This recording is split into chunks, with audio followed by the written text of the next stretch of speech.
How to play songs continuously on YouTube. Welcome back to Let Me Help, and let's start with this tutorial. Starting off, open up a browser and search for youtube.com. Now in here, first and foremost, make sure that you are connected to an account on your YouTube. Then just tap open a song that you want to listen to. At the bottom, you will find the option of autoplay. Simply tap on it to toggle it on.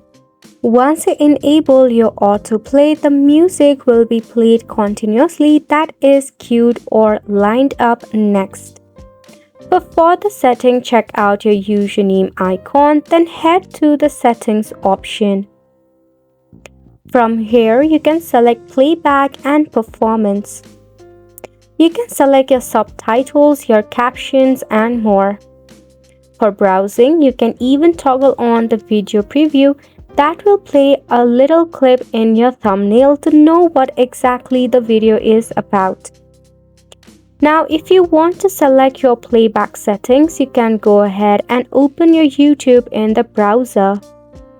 That is all for the video as well. We hope that you found this helpful. Thank you so much for tuning in.